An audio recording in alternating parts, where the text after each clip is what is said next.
What's up everybody, it's Natalie here and I am filming in my living room today. So the background is definitely different and it might be a little echoey, so I'm sorry about that. You might notice a new addition.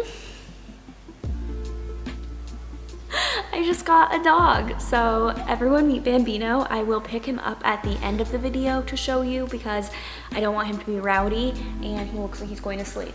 So we're gonna let him be. Today I am doing a Q&A, but I wanted to introduce a little pup to you. He is a beagle and he is just adorable. I have been wanting to get a dog, but never wanted to get one when I was on my own because I just feel like they are so much work, which they are. So he's technically my dog, but my family is taking so much care of him and helping me out so much. So I'm definitely the one that's taking care of him right now, but I would never ever get one if I wasn't living with my family. He's kind of both of our dogs, I would say. It's family dog and my dog. So my bedroom has become his bedroom.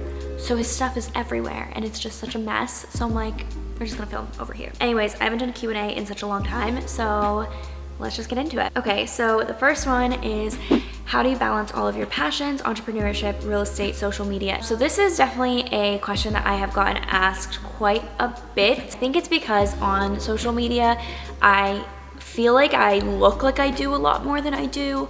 And I feel like I'm always, you know, kind of saying what I'm doing or stating what I'm working on, but most people don't necessarily announce what they're working on. You know, like if you're getting a job or you're applying for new things or you might have started a podcast, like people don't announce it as often because they might be more private. So I feel like I do just announce things more. Like me going into real estate just means I bought a house, which like a lot of people have bought houses, but they might not be as like, oh, I'm gonna make video content on it like I am. So I hope that that kind of clears it up.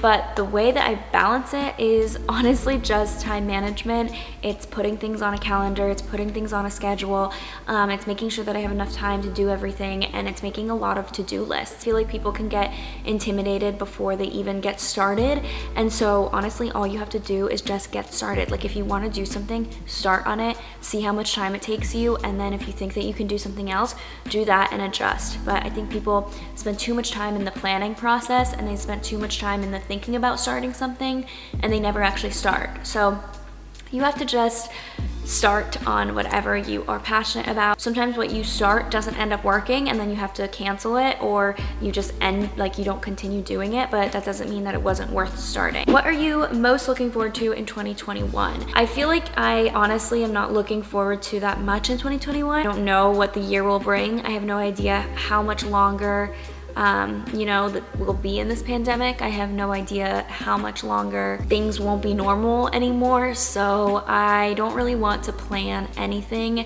So I'm looking forward to just like another year of life, as cheesy as that is. I feel like if I plan anything, it won't go to plan. What is your dream sponsorship or collab? Speak it into existence. I love this. Honestly, I obviously have dream sponsorships. Any product that I just use in my day-to-day life. Like, I'm just thinking right now, I have a lot of, you know, Target stuff. So if I ever did anything with Target, I go to Sephora a lot, and I've actually worked with Sephora collection before. I love like Nordstrom.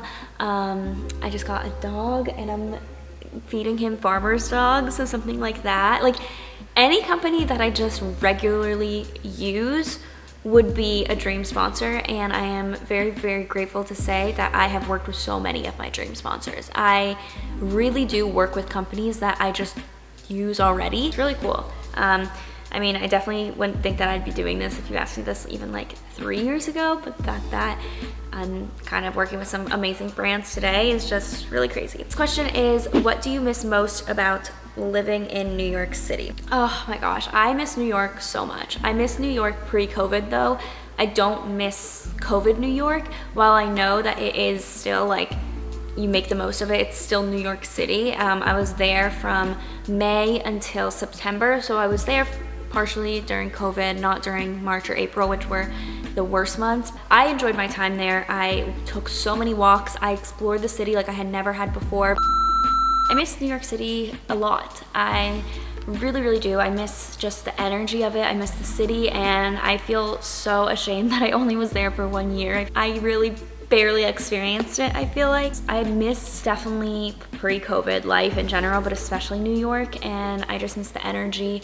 I miss walking everywhere. I miss there always being something to do. I miss the people that you interact with. Like, I miss it a lot. I'm happier here than I thought I would be, but I still miss New York City like every single day. I feel like it's like there's a time and place for everything, and it's just not my time to be in New York right now. The next question is, do you think your privileged upbringing allowed you to have a YouTube career? So this one I think is a really interesting question, because I feel like I have gotten questions like, do you think you're privileged? And the answer to that would be yes. And so I think this one's an interesting question, because I've never gotten a question specifically like this. The question is, do you think that my privileged upbringing allowed you to have a YouTube career? In short, yes. I feel like everything in my life up until this point has gotten me to where I am, including my upbringing. And I think for me personally, I try to look back on like the steps that I took and the things that I did to get me to where I am today. And a lot of those steps that I took because in the back of my mind I knew my parents were paying for my college. I took certain steps because I, knew I had a home that I could come back to. However, I don't want it to think that unless you have the things that I had, then you can't do what I'm doing. Like, you can have the least privileged upbringing and still make it on YouTube. I think my upbringing definitely impacted it and has allowed me to have the career I have today, and I don't want to take that for granted. I realize that I am very, very privileged, and I never want that to come across as like, oh, I don't think I am, because while I do like to promote hard work and motivation, and I think those are so incredibly important, I think everyone's upbringing affects them in different ways, and I think everyone has advantages and disadvantages, so I always want to acknowledge my own. When is your app planning to launch? If you guys didn't know, I am starting an app, and it has to do with my agency, so I'm not like completely starting something brand new. So I'm starting an app, and it is a social media planning app, and I don't want to say too much because who knows, the idea might change by the time it launches. But launching an app is no joke. It is very, very difficult. And I don't even want to say it's not difficult. I want to say it is very, very, very expensive. So it's a huge investment. I am actually going to try to raise money for it. So currently I'm kind of thinking about how to raise my first round of money for the app, because it is tens of thousands of dollars to develop even the very first round. And I just don't want to put my entire life savings into this. So I am needing to raise money. So that's kind of where I'm at right now. And because this is a tech app, it's obviously just more expensive. It's not just like a one-time project and that's it. It's kind of a recurring basis. So in short, it's a social media planning app. And then it's gonna be way more from there, but that is the first version of it. And we have plans for like updates with it and adding more things. But that is the MVP, which is the minimal viable product, is gonna be a basic social media planning app, and then it will expand from there. So when is that launching? That is launching in most likely Q2 of 2021, so sometime in the summer, maybe even Q3. So I would say look for that in like June or July. Right now we're just in the designing stages, so we have some UX designers working on it, and then they haven't even gone into developing it yet. So I would honestly say June or July, maybe even August, but I'll keep you updated. But watch my vlogs to see kind of the process of that. Also, I am doing a relaunch of my agency, so it's gonna have a whole new name. I'm so excited. It's going to be launching very shortly after you watch this video. And I did want to thank the sponsor of today's video, which is Squarespace. And Squarespace, if you guys didn't know, is a website builder, and it's actually what I'm doing my relaunch for my website on. So my previous original website was on Squarespace. I've been using Squarespace for about 2 years now, and I am now updating the website. I'm redesigning the whole thing, and I'm using Squarespace obviously again.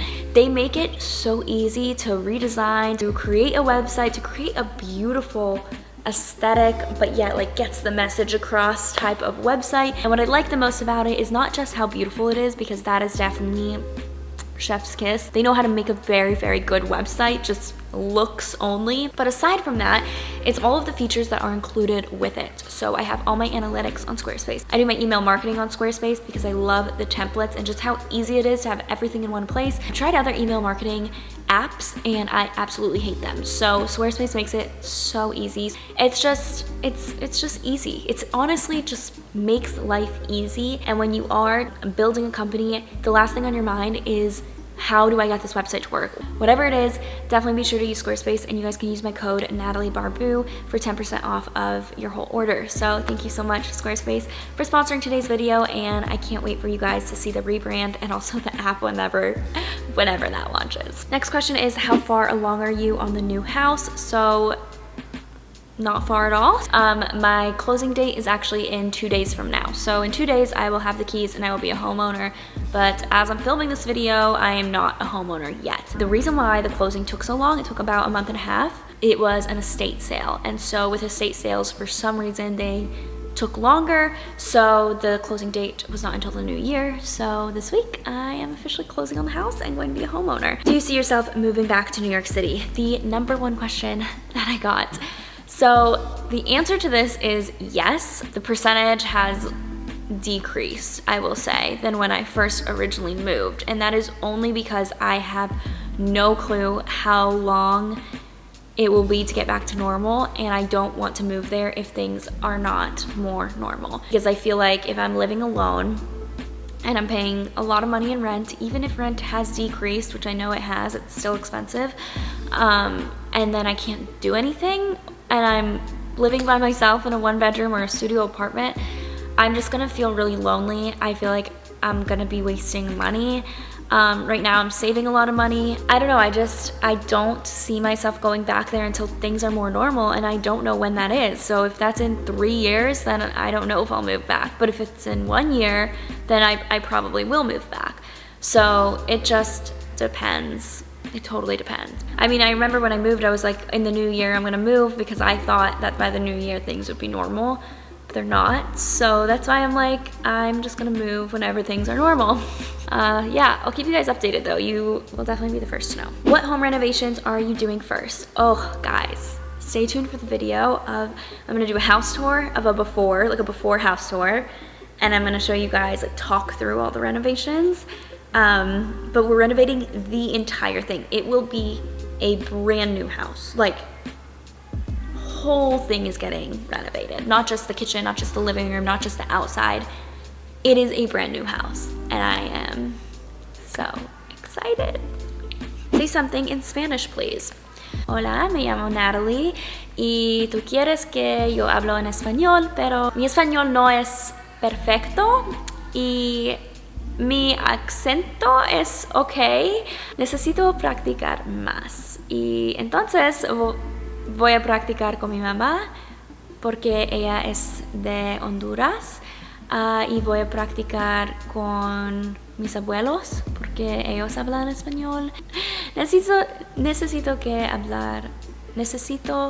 hablo más español, y yo sé que tú quieres que yo hablo español. That's my Spanish. I'm not the best. I can understand absolutely everything. And if you know, I can speak with my family in Spanish, but I need to practice, which is pretty much just what I said in Spanish. So that's my goal for 2021. That's actually a New Year's resolution of mine, is to become like 100% fluent in Spanish, because I'm just gonna tell my mom to stop talking to me in English. I'm gonna be like, only Spanish. Solo español. I also can speak Romanian, but my Romanian is a little bit worse than my Spanish, so not sure if you want to hear me. Advice for starting a business without a huge platform or high following. So this question I think is really interesting, because the fact that some people might think that you need to have a high following to start a business is just false. Most businesses, I would say, I would go as far as to argue 99% of businesses are just people that might not even have social media. You do not need a high following to start a business. You do not need an Instagram account to start a business. You just need a business idea and perseverance, honestly, and kind of a plan on how you're gonna start this. But I don't want anyone thinking that you need to have followers to start a business, because literally probably 99% or more of people that start businesses do not have any followers or like a platform. So those were all of my questions. I hope that this was helpful. He is so cute and sleeping, so I honestly don't want to interrupt him.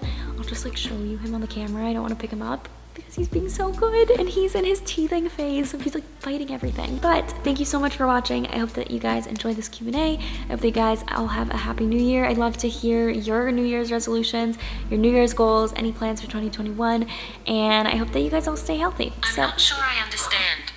I wasn't talking to you. All right, anyways, bye guys.